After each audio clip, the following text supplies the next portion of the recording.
Welcome to the GTN Show. We're getting a little controversial here today. Should you wear a mask whilst you're running? Well, I know in some parts of the world it is compulsory. It's not yet here in the UK, so I'm going to be taking a closer look into this debate.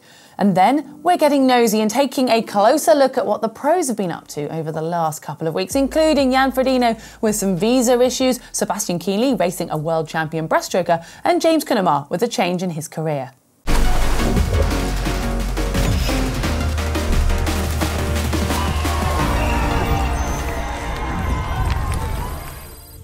Should joggers have to wear face masks? Like I said, we don't have to here in the UK at the moment, but the debate has just bubbled back up to the surface again thanks to a British morning breakfast host, Piers Morgan, who actually had a guest, Trish Greenall, a professor from the Oxford University in health science. Now, she was quoted as saying that COVID can be breathed onto people. Her exact words were, runners should be wearing face masks due to the risk of breathing COVID onto someone. She also said there is no doubt the virus is in the air. There is no doubt that you can catch it if you inhale and someone else has exhaled. However, Professor Chris Whitty, England's chief medical officer, back in January said the risk of transmitting coronavirus whilst running is extremely low. Now, is this more of just a spat between runners and walkers, or is there something serious behind this? I don't think us as the public are ever going to know the exact evidence because it depends what you read from which news outlet. However, I'm just looking at the overall impact of wearing a mask and trying to be very neutral with this because I'm here on my own, so I can't really have a debate, but I want to hear what you guys think. Maybe you live somewhere where wearing a face mask outside is compulsory, full stop. If that's you, I would love to know how you find actually running with a mask. If you've got any tricks, how do you deal with it? Are there certain masks that work better?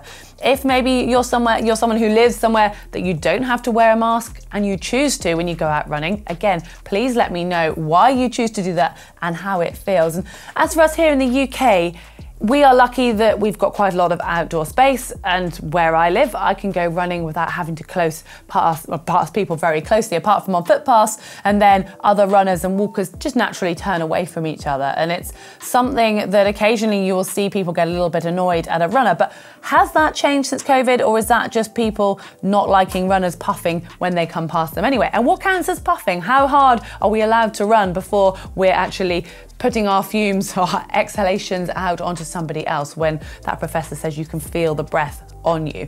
And we're all walkers as well, and I'm sure we've had runners go past us. How does it make you feel? I'm just intrigued to know what the triathlon community think about this, and if you are someone already wearing one, I would just love to know how you're getting on. So please get involved in the discussion. You can do that in the comments section below.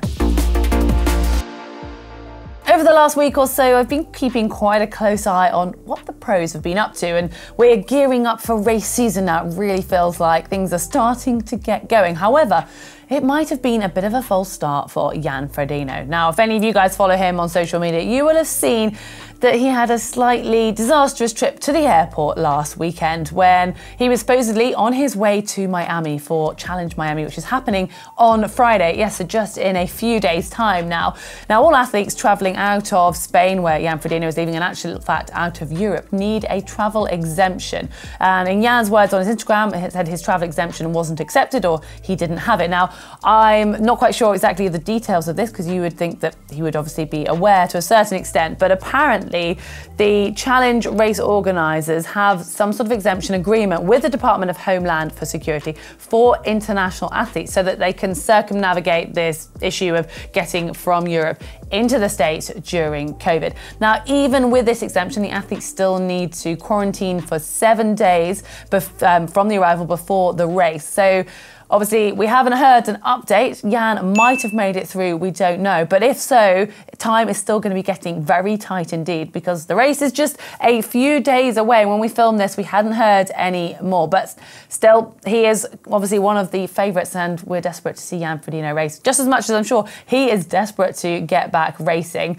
But that said, it's still going to be an absolutely packed field, and it's a full day of racing for the men and the women this Friday. Now, you can watch it. The PTO obviously supporting this event, but apparently you can watch it on the Challenge Miami Facebook page for $1.99 if you sign up before today. I'm not sure if that includes today, Wednesday, and 2:99 afterwards, but it's also going to be a highlight show showing on NBC. But I'm very excited to see the pros back racing. I guess it's going to be a similar sort of format to what we had at Challenge Daytona, and we know that that was pretty gripping stuff. Whilst the majority of the pros are gearing up and looking ahead at the race season, there are a few who've decided that it's time to call it a day on their triathlon career, including South Africa's James Kudema, who brings his 14-year career to a close. Now, he says here, when I started pursuing my pro career all those years ago, the goal was to see if I could win a race and see some new places and maybe make as much money as I spent.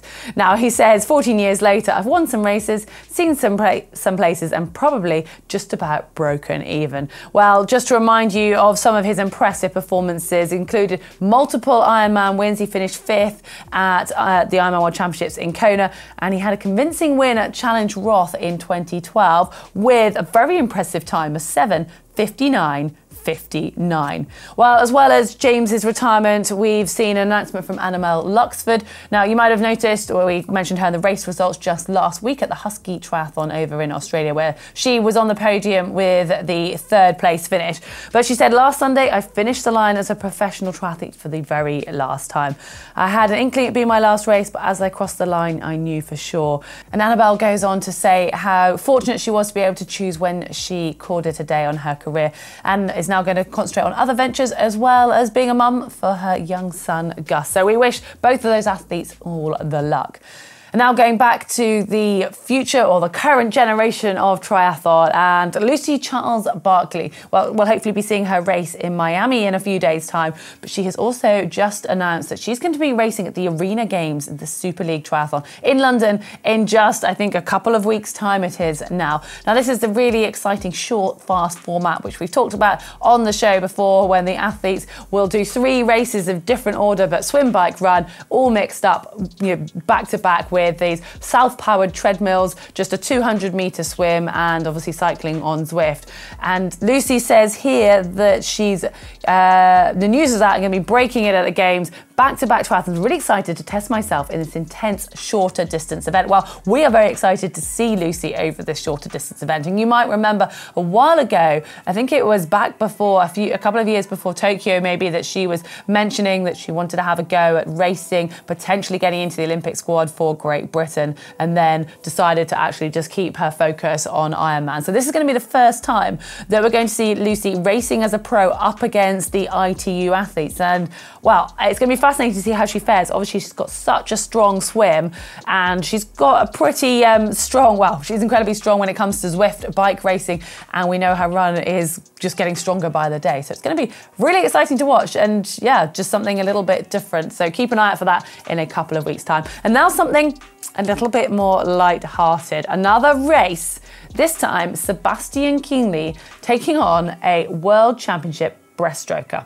Now take a look at this. With the caption here, triathlete versus world-class breaststroker, swim race is over before it even started. Thanks Marco Koch for the fun the last 2 days. And that just is some incredible breaststroke swimming, isn't it? It makes Sebastian Kienle look like he is working incredibly hard. I mean, obviously that's just 50 meters, but a beautiful stroke to watch. And I guess a little bit of motivation for Sebastian Kienle with his swimming.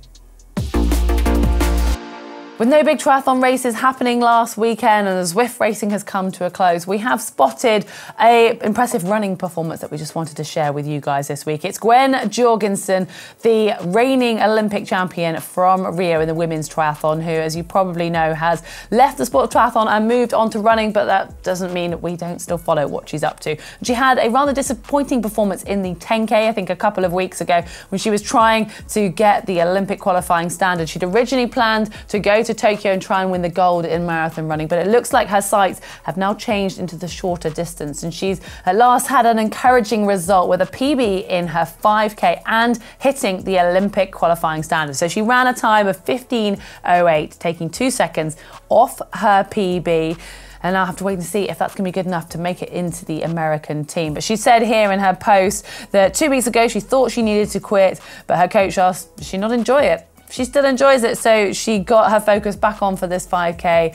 And yeah, the results were there in the time. So impressive work from Gwen, and hopefully we'll get to see her racing in Tokyo. All right, it's time to hand over the show to you guys. Well, almost. It's time to share your photos. And we've got this nice one in here from Ben with quite a sort of comprehensive description. So it's his 2012 S5, Cervelo S5, with many modifications. Now, I think this is a little bit of an understatement. He says, I bought the frame set secondhand and have slowly built it up to also double as my TT bike, which I've completed several 70.3s on. Next up, he's got Ironman UK. And he says, by buying slowly and patiently, I've done it on a modest budget and would be less than £1,500 as you see it. And there's a little description here. He's got tri-rig brakes on it, rotor Q rings, profile design, cockpit and hydration. That is quite some adaptation he's gone for there. Fulcrum 105 mil wheels and an ISM seat. So that really has been transformed, hasn't it? Good work there. Next we have Simon on a giant Trinity. He's racing in Cairns, Australia, in his first full Ironman event. That's brilliant to see. Just love to see racing pictures. But this next one though, I do quite enjoy. Now stick with me till the end. So it's from Daniel, and he's got a couple of bikes here, the Cannondale Synapse 6 and the Giant Trinity Advance Pro 2.